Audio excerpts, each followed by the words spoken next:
Alors, bonjour tout le monde. Merci beaucoup de l'invitation à ce colloque. Alors, moi, je suis Anne Beaton, puis aujourd'hui, ce qu'on va faire dans notre présentation, c'est changer un petit peu le registre. Alors, moi, mes collègues Francine et Nathalie, vous proposons un modèle hybride pour une culture organisationnelle inclusive et diversifiée. En fait, ce modèle ici découle de plus de 25 ans d'expérience de collaboration en recherche très fructueuse auprès de femmes qui œuvrent dans différents secteurs d'emploi, à la fois au Québec ou à l'extérieur du Québec ou sur le plan national, pour qui la question de l'égalité des femmes en emploi se posait, puis se pose encore. Alors, essentiellement, notre présentation se décline en 5 différents thèmes qui traiteront d'abord très brièvement du contexte d'emploi pour les femmes, pour ensuite regarder la question de la discrimination qui leur est réservée en emploi et ensuite proposer des pistes de solutions pour en arriver à assurer la pleine participation des femmes en emploi. Alors, d'abord, on sait que ça fait des décennies qu'on met en place des mesures pour assurer l'équité en emploi pour les femmes. On parle, par exemple, des principes de l'Organisation internationale du travail qui datent depuis les années 1950 pour assurer justement l'égalité de la rémunération et aussi éliminer les obstacles en emploi. Puis, plus de 90 des membres de l'OIT ont emboîté le poids, dont, évidemment, le Canada, qui, en 1986, a adopté la loi d'équité en matière d'emploi. Puis cette loi, comme vous le savez bien, a connu différentes petites transitions, mais assurait deux choses. D'abord, on identifie et on élimine les obstacles en emploi pour 4 groupes qui sont ciblés, dont les femmes, et on met en place des stratégies pour justement assurer une meilleure représentation des femmes dans différents secteurs d'emploi, comme par exemple offrir aux femmes une possibilité d'un mentorat ou mettre en place des stratégies pour augmenter le recrutement avec des publicités très spécifiques à l'endroit des femmes, par exemple. Or, force est à constater que ce qui arrive de façon paradoxale, c'est que des mesures de ce genre-là ont fait naître ce qu'on appelle un préjugé subtil à l'endroit de certains groupes minoritaires, dont les femmes. Alors, je fais la distinction ici entre le préjugé traditionnel, comme le sexisme hostile qui est réservé aux femmes, versus le préjugé subtil à l'endroit des femmes, que nous autres, on a appelé dans notre recherche le néo-sexisme. Alors, je vous explique très brièvement. Préjugés traditionnels, tout simplement des croyances dans l'infériorité des femmes, puis aussi dans les différences innées entre les hommes et les femmes. Ici, un exemple de préjugé traditionnel en droit des femmes, ce serait essentiellement que les femmes ne sont pas faites pour être des leaders.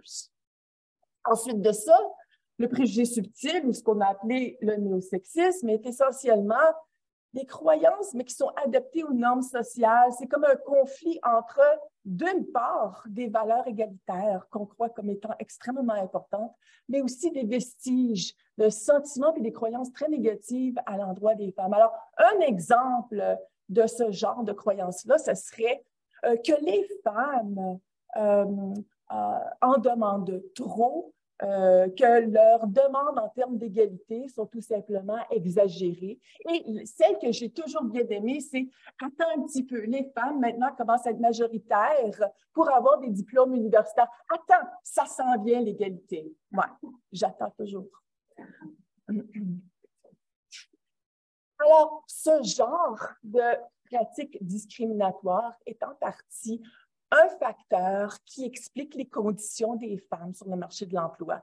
Alors, comme mes collègues viennent tout juste de présenter, on constate qu'il y a des inéquités qui perdurent. Alors, d'une part, les pratiques discriminatoires expliquent en partie du fait que, d'abord, les femmes occupent beaucoup plus des postes, où est-ce qu'ils sont beaucoup moins bien rémunérés que les hommes. Alors, les femmes sont beaucoup plus présentes dans ces postes-là. On remarque aussi que les femmes demeurent sous-représentées dans les postes de direction, sous-représentées dans les secteurs d'emploi qui sont historiquement dévolus aux hommes, par exemple en technologie, en ingénierie, dans les sciences naturelles, etc., etc. Ce qu'on remarque aussi, comme les collègues ont très bien noté, c'est qu'il demeure quand même une inéquité salariale entre les hommes et les femmes, surtout dans les postes de direction, puis pour un travail qui est équivalent. Alors, la question pour nous était essentiellement à savoir comment les femmes réagissent à ces conditions de travail, comment les femmes réagissent à ces inégalités-là, comment les femmes réagissent justement à un traitement inéquitable en emploi. Mais pour répondre à cette question, moi, je vais céder la parole à ma collègue Francine. Bonjour.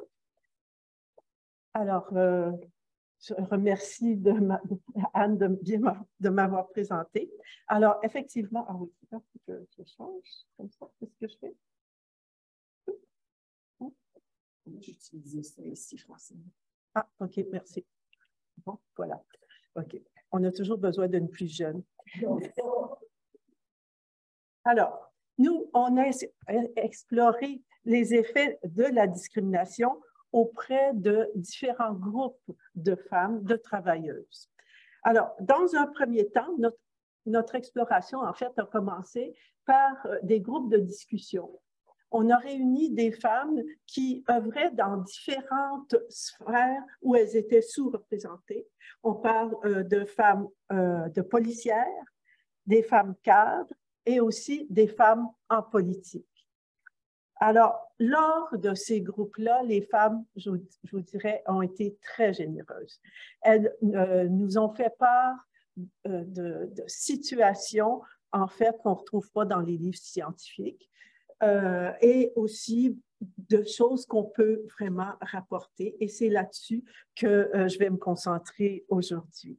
Mais je vous avoue qu'à chaque fois que j'allais là, en particulier avec une de mes doctorantes, elle était toujours tellement émue quand elle sortait de ces rencontres-là parce qu'elle ne pouvait pas s'imaginer que la vie pouvait être si dure en milieu d'emploi. Alors, donc, elles nous ont parlé aussi des éléments ou des facteurs qui faisaient qu'elles étaient traitées différemment de leurs collègues masculins. On parle alors de différences par rapport aux conditions salariales, je crois qu'on l'a bien traité ici, plutôt ce matin, aux opportunités de promotion, les mutations et aussi la stabilité d'emploi. En bref, il y a beaucoup de barrières pour qu'elles puissent vraiment s'épanouir et monter dans la hiérarchie. Alors, il faut que je fasse plus. Le petit plus, il est... Ah! Oh. En plus, elle oublie la madame. Ah, merci. OK. Alors, OK, parfait, merci. Je n'ai pas besoin de faire ça. Alors, comment les femmes arrivent à survivre dans ces milieux? C'est la question vraiment qu'on s'est posée parce que c'est pas évident et pour certaines, c'était très loin d'être évident. Alors, on a remarqué qu'elles ont développé, ou elles nous ont fait part, en fait, qu'elles ont développé des mécanismes leur permettant non seulement de s'adapter, mais aussi de se protéger de la discrimination reçue. Alors, c'est deux enjeux, mais on va voir qu'il y en a un qui était un peu brouillé. Alors, c'est par le biais du concept de désengagement psychologique qu'on a évalué le lien entre les perceptions de traitement différentiel et le désengagement psychologique. Le désengagement psychologique, ça veut dire que je me retire de mon emploi, mais de façon virtuelle. Je suis là, mais je ne suis pas toute là parce que ça fait trop mal. Alors, on a remarqué ou on a évalué, si vous voulez, les hypothèses voulant que le désengagement psychologique s'opérait en 2 phases. Alors, quand les femmes perçoivent du traitement différentiel, eh bien, elles vont discréditer le feedback qu'on leur donne. C'est-à-dire que moi, les évaluations de mon rendement, je ne leur attribue aucune crédibilité. Ça ne me convient pas. Et comme ça, je me protège. Ça ne vaut rien. Ça, c'est l'étape douce. Mais ça commence le retrait. La dévaluation, là, ça devient l'étape costaud. Parce que quand je dévalue, ça veut dire que je me retire virtuellement d'un domaine. Ça veut dire que le travail diminue, comment on pourrait dire, diminue de force dans ma vie. Alors, les femmes nous disaient, ben, moi, je vais me consacrer plus à ma famille, ce qui renforce les stéréotypes. Je vais faire du bénévolat, encore un renforcement de stéréotypes. Elles se protègent, entre guillemets, en allant vers des domaines où elles sentent qu'elles ont leur place. Alors, les hypothèses qu'on a émises, eh bien, on les a testées auprès de grands groupes de travailleuses. On parle ici encore de policières. On avait des policières de différents corps policiers. On a mené plusieurs études. On parle aussi de cadres, d'ingénieurs. Ça, c'était une chance inouïe à travers le Canada. C'est une étude pan-canadienne. Et aussi dans des domaines plus traditionnels, parce que les 2 collègues qui m'ont précédé ont bien noté qu'il y a quand même aussi des différences dans les milieux traditionnellement féminins. Alors, voilà. Alors là, je fais mon petit plus, qui est toujours là. Ah, c'est pas un plus, c'est ça. Okay. Alors, on s'est attardé aux conséquences du désengagement psychologique. Parce que, au départ, les chercheurs, tout ce qu'on lisait sur ce concept-là, ça disait, mais c'est bien parce que ça protège l'estime de soi. Mais en même temps, il y a quelque chose qui ne va pas.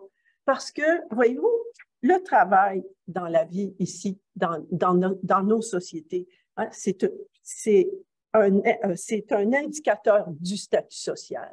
C'est aussi une source de revenus, hein, et aussi, c'est la voie principale de l'insertion sociale. Alors, le fait de dévaluer un domaine aussi important dans notre société, eh bien, est-ce que vraiment ça protège l'estime de soi? Est-ce que vraiment je me sens mieux quand je me retire de ce domaine-là? Eh bien, poser la question, c'est un petit peu y répondre. Alors, on a remarqué que avec tous nos groupes, alors c'est comparer des groupes d'ingénieurs, comparer des groupes de policières ou de cadres, on avait le même, même avec des femmes dans des milieux traditionnellement féminins, on avait les mêmes patterns de réponse. Alors, on parle d'une baisse de l'estime de soi. Alors, qu'est-ce que ça engendre? Ça engendre un mal-être. Si notre estime de soi baisse, ça veut dire que je n'ai plus confiance en moi ou j'ai une baisse de confiance en moi. Et aussi, ça engendre des difficultés dans les relations avec les collègues, mais peut-être aussi dans sa propre famille. Mais ça, encore là, c'est l'impact le plus doux. L'impact le plus costaud, si vous voulez, c'est l'instabilité de l'estime de soi. L'instabilité de l'estime de soi, c'est quand je suis toujours en période comme ça. Oh, je me sens bien. Oh là là là là, je viens de sentir quelque chose là, qui ne va pas. Ça baisse et ça remonte et ça baisse. Qu'est-ce que ça fait?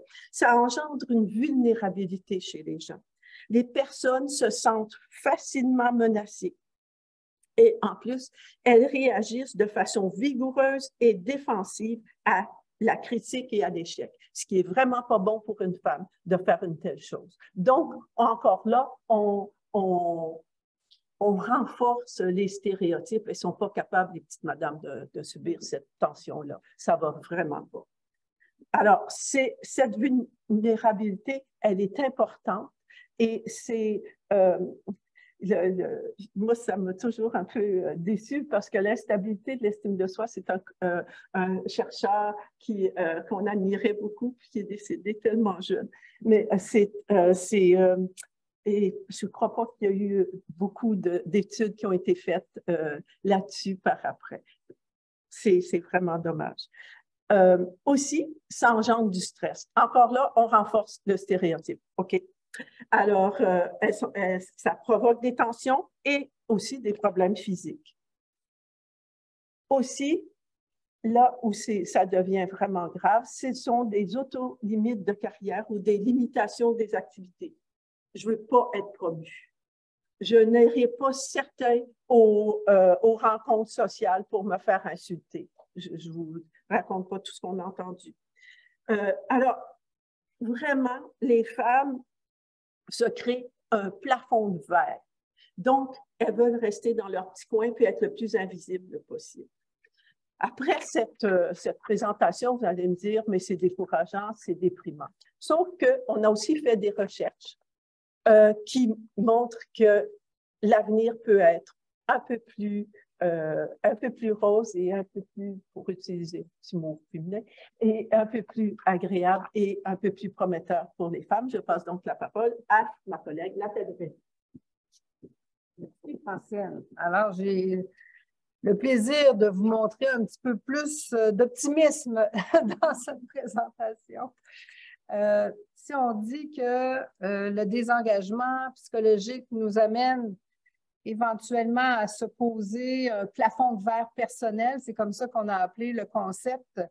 Il y a par ailleurs des éléments qui peuvent nous montrer qu'il y a une possibilité pour contrer la discrimination, pour diminuer le désengagement psychologique et pour faire en sorte que la représentation des femmes soit davantage positive.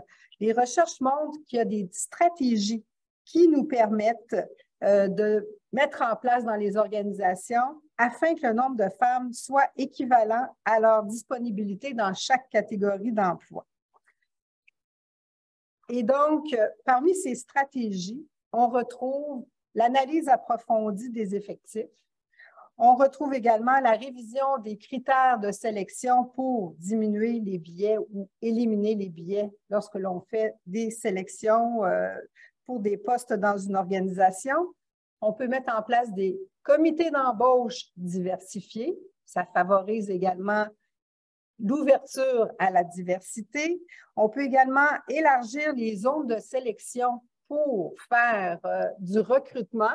Et un exemple tout récent, c'est de voir ce que le nouveau DG du service de police de la Ville de Montréal tente de faire en élargissant ces zones de recrutement pour tenter d'aller chercher des candidats qui sont complètement différents des policiers actuels. Donc, ces éléments-là sont vraiment des stratégies qui nous permettraient de contrer la discrimination en emploi, mais la mise en place de ces stratégies ne se fait pas sans difficulté. Ça prend des conditions de réussite pour mettre en place des stratégies comme celle-là. Alors, tout d'abord, parmi les conditions de réussite, il y a un engagement non équivoque de la haute direction. C'est vraiment essentiel. Là, on le voit au service de police de la Ville de Montréal, c'est le DG qui met en place ce type de stratégie. Si ça venait de la base, ça ne fonctionnerait pas. Tout changement organisationnel doit venir de la haute direction. Le changement est vraiment piloté par la haute direction qui y croit, qui s'y engage et qui suit ce changement organisationnel pour qu'il soit pérenne. Alors, ça prend vraiment un engagement non équivoque de la haute direction. C'est le premier critère de condition de réussite, mais ça prend aussi, avec ça, des mesures de prévention des conflits et du sabotage, parce que la majorité en place va toujours essayer de mettre des bâtons dans les roues dans les changements qu'on tente de mettre en œuvre dans l'organisation. Pour vous donner une idée, je ne sais pas si plusieurs d'entre vous avaient entendu parler de ce qui s'est fait à l'Université Laval. où il y avait une chaire de recherche qui a été affichée dans un département, chaire de recherche du Canada, où on souhaite en fait afficher cette chaire pour des gens qui proviennent de la diversité. Donc, une chaire réservée soit à une femme handicapée, minorité culturelle, et un homme blanc s'est offusqué de cet affichage en disant qu'il était discriminé, en disant qu'il était lésé, et il a poursuivi le département. Donc, c'est pour vous montrer qu'il y a toutes sortes de... Si on ne met pas en place des mesures de prévention, de sabotage ou de conflit, ça sera difficile dans l'organisation. L'autre élément qui est très important, c'est de mettre en place des mesures de participation de tous, en fait, aux efforts de changement organisationnel. Pour vous donner une idée, ça pourrait être de mettre en place des attentes signifiées pour tous les employés en lien avec le changement structurel qu'on cherche à mettre en place dans l'organisation. Alors, pour appliquer ces conditions de réussite, il est important d'expliquer, évidemment, les pourquoi. Pourquoi on met en place un programme d'équité en emploi et les comment.